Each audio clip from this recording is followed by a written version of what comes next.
بادشاہ ہوئے اور وہ بادشاہ فن کی سرپرستی بھی کرتے تھے. یہی وجہ ہے کہ دکن میں اردو زبان و ادب کے فروغ میں بہت زیادہ کام ہوا. یعنی وہ خود بھی فن کے قدردان تھے، اور اس کے ساتھ ساتھ ہمیں یہ بھی پتہ چلتا ہے کہ وہ تخلیق کار بھی تھے اور فن کے قدردان بھی تھے. جیسا کہ ہمیں صبرس کے بارے میں پتہ چلتا ہے،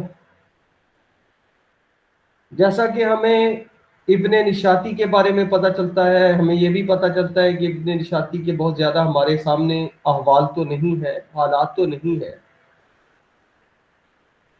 لیکن ان کی ایک کتاب پھول پن جو دکنی زبان میں ہے اور عشق و عاشقی کا قصہ ہے، اور پھول پن ظاہر ہے کہ پروٹیگنسٹ کے نام پر ہی کتاب کا نام رکھا گیا. یہ ایک منظوم طویل نظم ہے، اور جو کہانی یا داستان کی پروٹیگنسٹ ہے، پروٹیگنسٹ کے نام پر ہی اس کا نام پھول بن رکھا گیا. اچھا، ہمیں پھر غواسی کے قصے کا بھی پتہ چلتا ہے، یعنی سیف الملوک کا.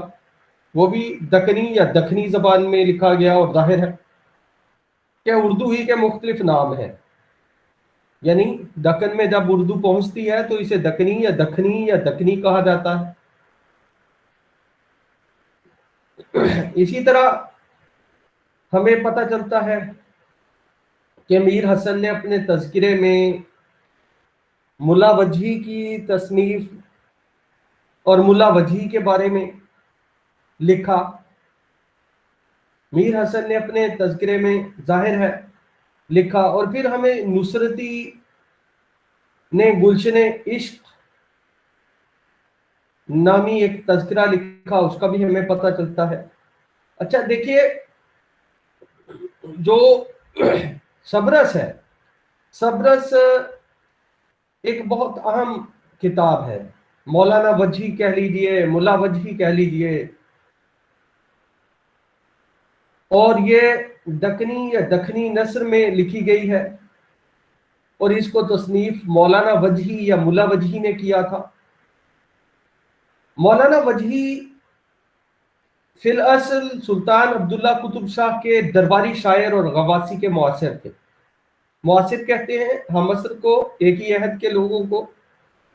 تو یہ غواسی کون سے؟ جنہوں نے سیف الملوک لکھی تھی. اور سیف الملوک کا آغاز سیف الملوک الف لیلہ سے ماخوذ ایک قصہ ہے، اور سیف الملوک کا تخلیق کار غواسی کا تعلق عبداللہ قطب شاہ سے کے دور سے تھا، اور عبداللہ قطب شاہ کا درباری شاعر تھا یہ، یعنی اس کے دربار سے وابستہ شاعر تھا. ظاہر ہے کہ اس دور میں دربار سرپرستی کیا کرتا تھا تخلیق کاروں کی، فنکاروں کی. اچھا، قصہ سیف الملوک الف لیلہ سے ماخوذ قصہ ہے، اور ظاہر ہے کہ جس طرح ایک چلن تھا، رواج تھا، اسی طرح اس کا بھی آغاز ہمیں دیکھنے کو ملتا ہے. شروع میں حمد و نعت ہے، اور پھر منقبت ہے، اور پھر منقبت کے بعد بادشاہ کی تعریف کا سلسلہ شروع ہو جاتا ہے، اور سیف الملوک کے 18ویں شعر میں بادشاہ کی تعریف دیکھنے کو ملتی ہے. غواسی نے ایک اور مثنوی بھی لکھی تھی جس کا نام طوطی نامہ ہے، اور غواسی کی یہ مثنوی یعنی سیف الملوک کے بعد لکھی گئی. سیف الملوک پہلے لکھی گئی، الف لیلہ سے ماخوذ قصہ ہے یہ، اور پھر اس کے بعد انہوں نے دوسری مثنوی لکھی جس کا نام طوطی نامہ رکھا، اور یہ 1049 ہجری میں مکمل ہوئی. ہاں، ایک بات بہت اہمیت کی حامل ہے ایک اورینٹلسٹ مستشرق سر چارلس لوئل سے تسامح ہوا، فروغ ہوئی، غلطی ہوئی۔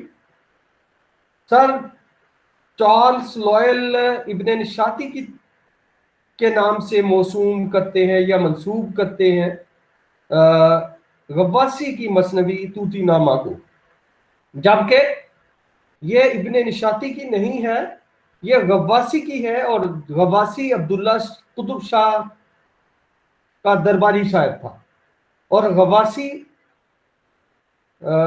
مسلک کے اعتبار سے اہل تشیع تھا۔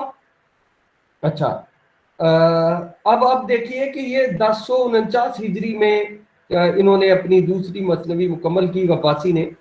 دراصل یہ قصہ ضیاء بخشی کے فارسی طوطی نامہ سے سلطان عبداللہ قطب شاہ کے عہد میں ترجمہ ہوا تھا، اس وجہ سے کہ دیباچے میں انہی کی بہت زیادہ تعریف ہے۔ اس کا ماخذ اوریجنل سورس، اصلی ماخذ سنسکرت بتایا جاتا ہے۔ سنسکرت کی کتاب سوگا شبدتی بتائی جاتی ہے کہ یہ سوگا شبدتی سے ماخوذ ہے۔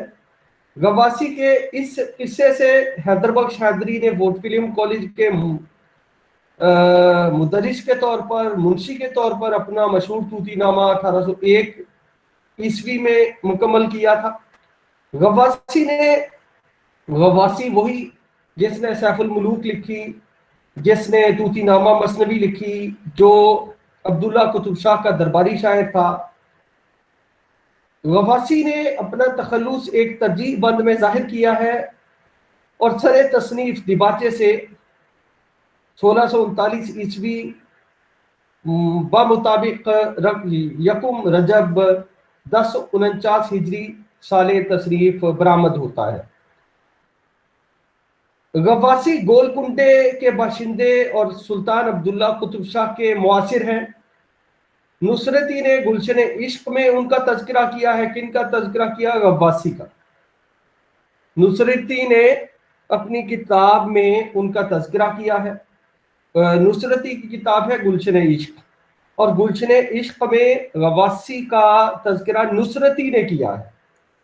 اچھا، اب پڑی کچھ غواصی تنی کر خیال کیا تازہ باغ بدیع الجمال۔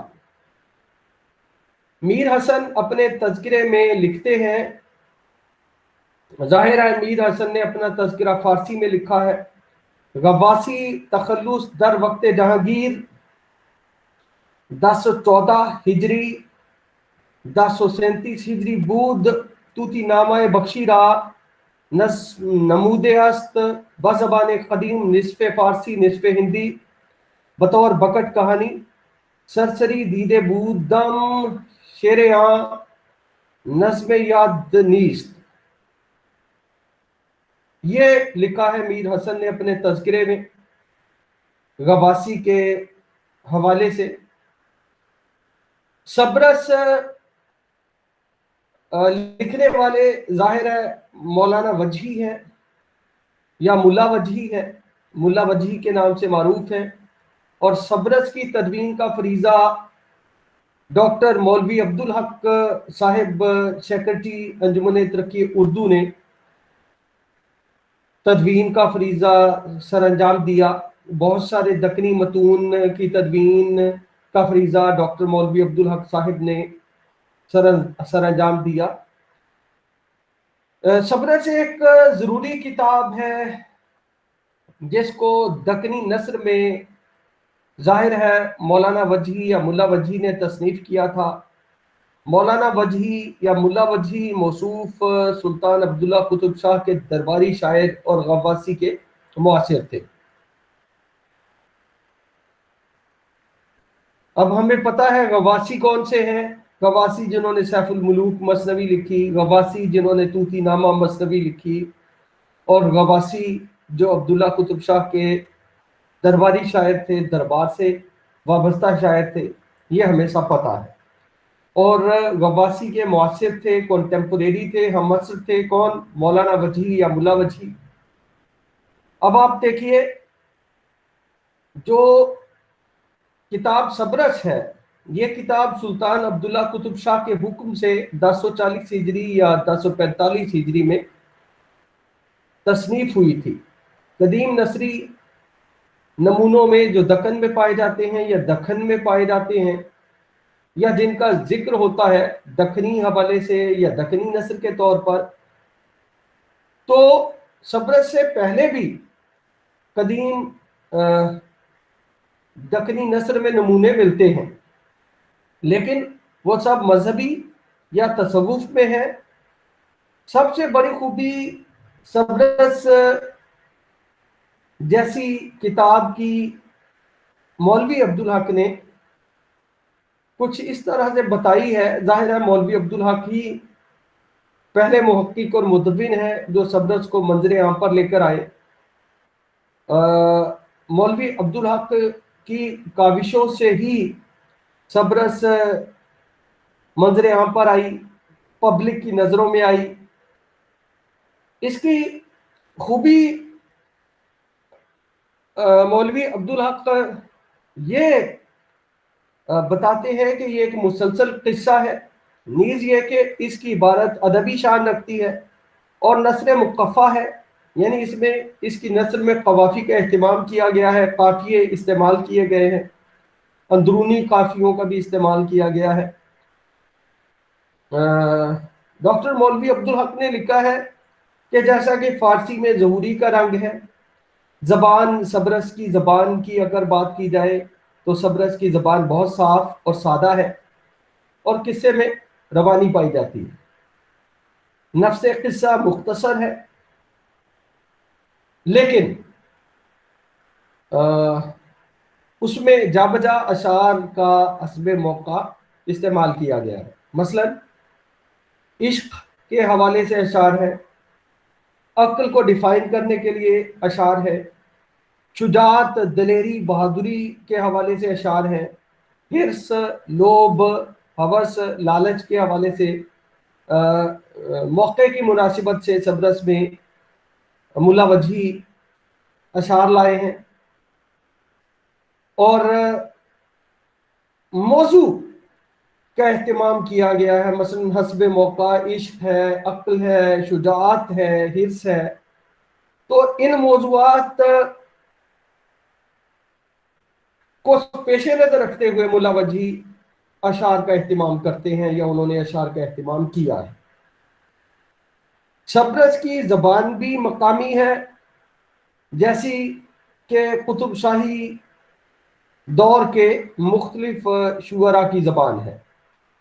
تو یہ تو ملا وجیح ہیں جنہوں نے سبرس لکھی، جنہوں نے عشق کیا ہے اس کو ڈیفائن کیا اپنے دور میں، اپنے دور کے مائنڈ سیٹ کے مطابق، عقل کیا ہے، اور ظاہر ہے اس دور کا انسان عقل کو جس طرح سے ڈیفائن کرتا تھا اسی طرح سے ملا وجیح نے بھی عقل کو ڈیفائن کیا۔ اور پھر شجاعت، شجاعت کا نوع انسانی سے کیا تعلق ہے، اور شجاعت میں انسان کیا کیا کرتا ہے یا کیا کیا کر سکتا ہے، اور حرص جو ہے وہ انسان کو کیسے ایک نیگیٹو فورس کے طور پر، لالچ، لوبھ، حرص کیسے انسان کی نفسیات پر برے اثرات مرتب کرتا ہے لالچ، اس کو بھی سبرس میں ملا وجیح نے اپنے انداز سے دکنی نثر میں یا دکنی ہے، آگے چل کر ہم اردو ہی کے نام سے موسوم کرتے ہیں، ڈیفائن کیا ہے۔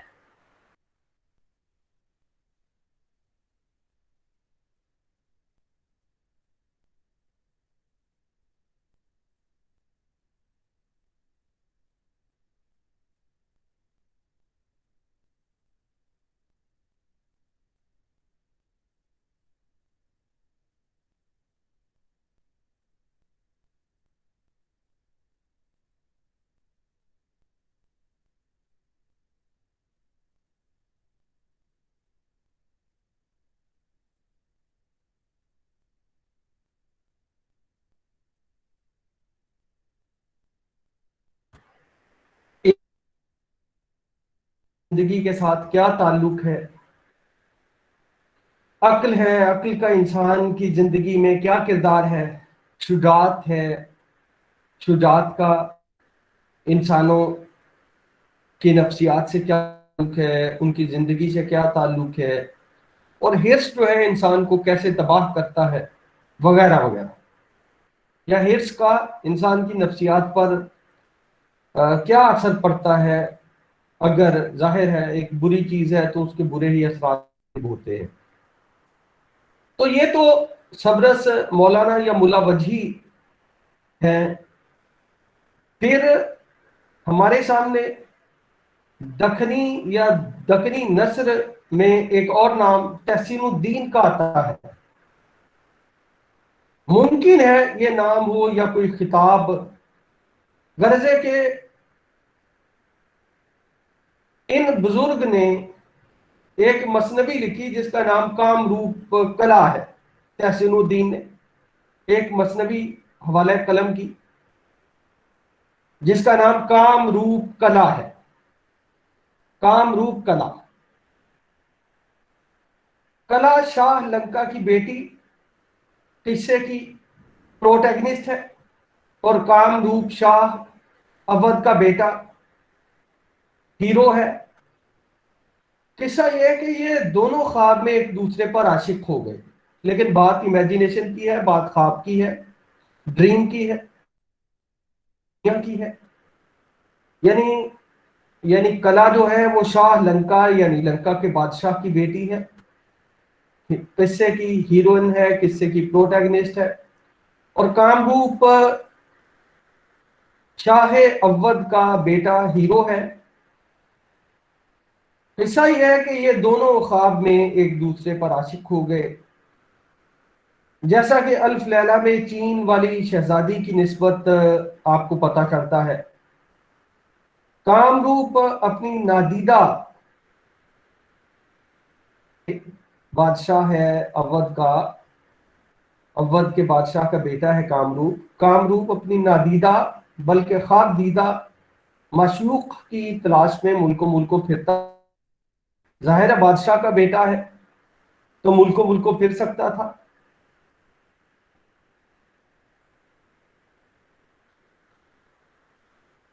ملکوں ملکوں پھرتا رہا، جہاں اس کو عجب عجب واقعات پیش آئے۔ ظاہر ہے اس کو اپنے خواب کی تعبیر کے لیے کام کرنا تھا کہ وہ شاہ لنکا کی بیٹی کلا کو خواب میں دیکھتا ہے، تو وہ اپنی معشوق کی تلاش میں،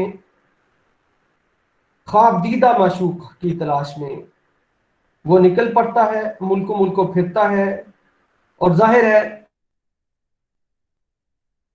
اس کو عجب عجب واقعات پیش آتے ہیں، اور بالآخر وہ اپنی خواب دیدہ معشوق کو تلاش کر لیتا ہے، اور اس کی اپنی محبوبہ یا معشوق کے ساتھ، کلا جس کا نام تھا، اس کے ساتھ شادی ہو جاتی ہے۔ اب اس میں قابل غور بات یہ ہے کہ مصنف اور قصے کے باقی سب اشخاص ہندو ہیں۔ مذکورہ گارسا دتاسی نے 1836 میں قصہ کامروپ کے نام سے شائع کیا تھا۔ کس نے؟ گارسا دتاسی نے اس مثنوی کو 1836 میں قصہ کامروپ کے نام سے شائع کیا تھا۔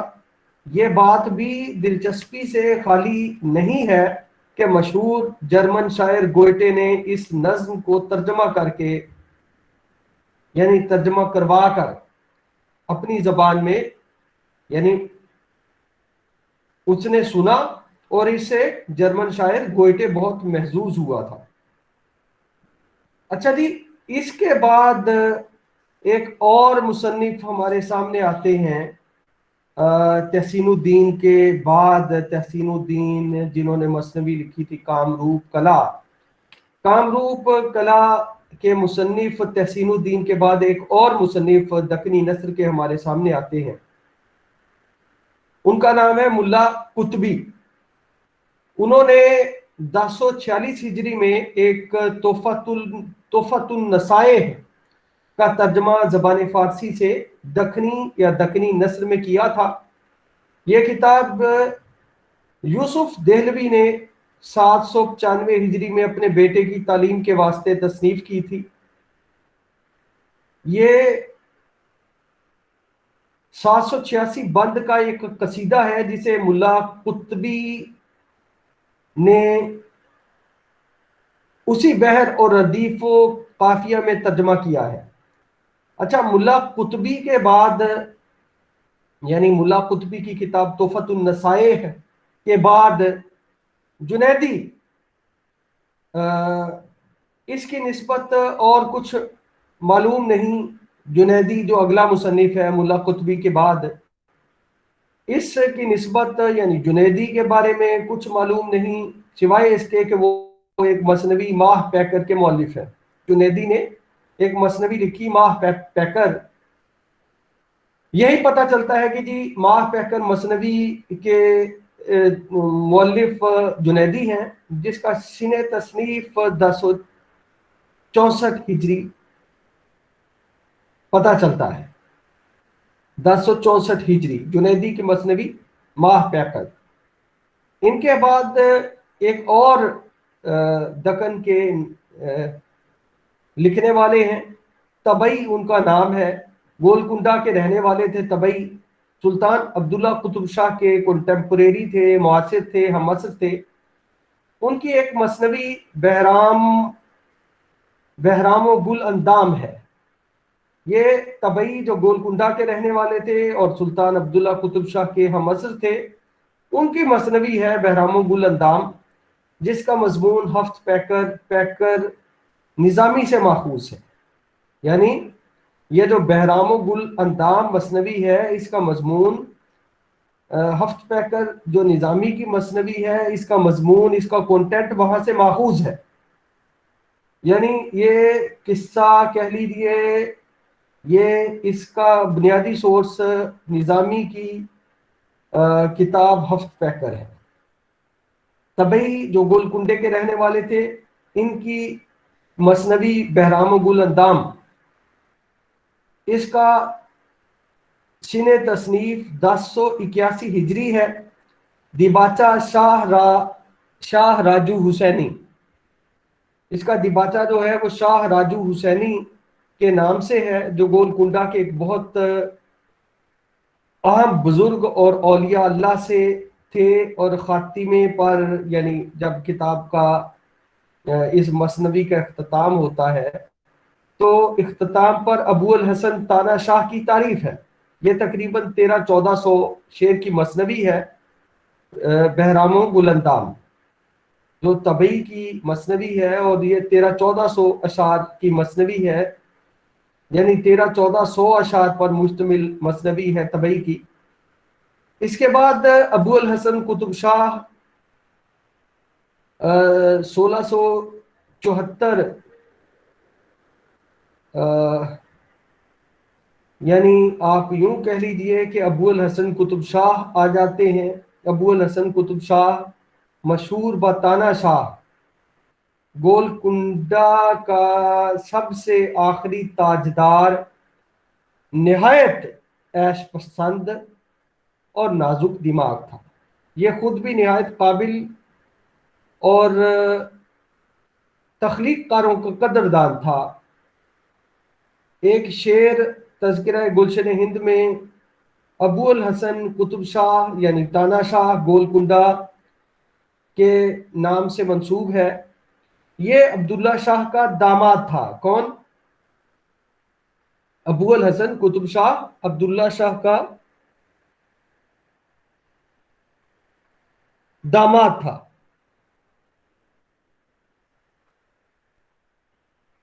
ابو الحسن قطب شاہ کا داماد تھا. ابو الحسن قطب شاہ کس کا داماد تھا؟ یہ عبداللہ قطب شاہ کا داماد تھا، اور اس کی وفات پر تخت نشین ہوا. یعنی جب عبداللہ قطب شاہ کی وفات ہو گئی تو یہ پھر تخت نشین ہوا جب گولکنڈہ 7 ماہ کے محاصرے کے بعد 1687 میں فتح ہو گیا اور سلطنت مغلیہ کا ایک صوبہ قرار پایا تو ابو الحسن قید کر لیا گیا۔ مغلوں نے ابو الحسن کو قید کر لیا اور اس کی باقی عمر قید میں گزری۔ مشہور ہے کہ اس کو حقے کا بہت شوق تھا، چنانچہ اس نے حقہ پینے کی اجازت قید خانے میں بھی طلب کی تھی۔ کس نے؟ ابو الحسن قطب شاہ جو تانا شاہ کے نام سے مشہور تھا۔ ابو الحسن تانا شاہ کے زمانے میں یا ان کے دربار میں بھی کچھ شاعر تھے، ظاہر ہے ان میں نوری تھے، فائز تھے، شاہی تھے، مرزا تھے، وغیرہ وغیرہ۔ تو اب ہم ابو الحسن قطب شاہ جو تانا شاہ کے نام سے مشہور تھا اس کے دور کے شاعروں میں دیکھ لیتے ہیں۔ نوری، سید شجاع الدین نوری گجرات کے معزز خاندان سادات سے تھے، یعنی گجرات کے معزز خاندان سے تعلق تھا ان کا، سید شجاع الدین نوری۔ وہ سلطان ابو الحسن تانا شاہ کے وزیر کے بیٹے کو پڑھاتے تھے۔ میر حسن نے اپنے تذکرے میں ان کا ذکر کیا ہے، یعنی سید شجاع الدین نوری جن کا بنیادی طور پر سادات خاندان سے تعلق تھا، اور یہ سلطان ابو الحسن تانا شاہ کے وزیر کے بیٹے کے اتالیق تھے۔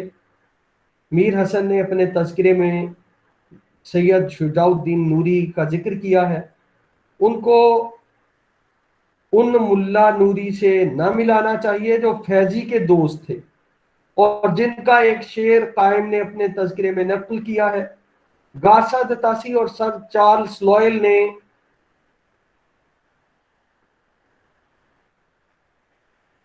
بھی التباس کی وجہ سے، نام کے التباس کی وجہ سے دھوکہ کھایا ہے اور دونوں کو ایک ہی سمجھا ہے، یعنی ایک ملا نوری ہے جو فیضی کے دوست تھے اور ایک سید شجاع الدین نوری ہے۔ اب گارسا دتاسی اور سر چارلس لوئل نے نام کے التباس کی وجہ سے دھوکہ کھایا ہے اور دونوں کو ایک سمجھا ہے، حالانکہ دونوں الگ الگ ہیں۔ پھر ابو الحسن تانا شاہ کے زمانے میں ان کے دربار کے ایک اور شاعر کا ہمیں پتہ چلتا ہے، یعنی فائز۔ فائز یہ گولکنڈے کے رہنے والے تانا شاہ کے عہد کے شاعر تھے۔ تانا شاہ یعنی ابو الحسن قطب شاہ جو تانا شاہ کے نام سے مشہور تھے۔ فائز گولکنڈہ کے رہنے والے تھے اور تانا شاہ کے عہد کے شاعر تھے۔ 1094 ہجری میں فائز نے قصہ رضوان شاہ اور روح افزا، قصہ رضوان شاہ و روح افزا کا ترجمہ فارسی نثر سے دکنی نظم میں کیا۔ یہ مثنوی قصہ رضوان شاہ کے نام سے مشہور ہے، مگر کتب خانہ آصفیہ میں مثنوی روح افزا کے نام سے ہے، یعنی فائز کی مثنوی جو قصہ رضوان شاہ کے نام سے مشہور ہے کتب خانہ آصفیہ میں مثنوی روح افزا کے نام سے ہے۔ اچھا، پھر ابو الحسن قطب شاہ کے درباری شاعر یا اس کے دور کے شاعر شاہی کا ذکر دیکھنے کو ملتا ہے۔ شاہی، شاہ قلی خان نام اور بھاگ نگر، آج کل ظاہر ہے حیدرآباد دکن جسے کہا جاتا ہے، یہ شاہی جو ہیں شاہ قلی خان ان کا نام تھا، اور بھاگ نگر یعنی اب موجودہ جو حیدرآباد دکن ہے یہ وہاں کے رہنے والے تھے۔ شاہی ملازمت کرتے تھے، یعنی شاہ قلی خان جن کا نام تھا اور شاہی ظاہر ان کا تخلص تھا کہ یہ ملازمت کرتے تھے، رفتہ رفتہ تانا شاہ کے دوست بن گئے، ان کی قربت میں آ گئے، ان کے قریبی دوستوں میں شمار ہونے لگے، یعنی شاہ قلی خان شاہی یہ ابو الحسن قطب شاہ کے دوست بن گئے، تانا شاہ کے دوست بن گئے، اس کے دوستوں میں شمار ہونے لگے۔ شمالی ہند کی بھی انہوں نے سیر کی تھی، تذکرہ میر حسن میں میر حسن نے ان کا بھی ذکر کیا ہے۔ پھر عبداللہ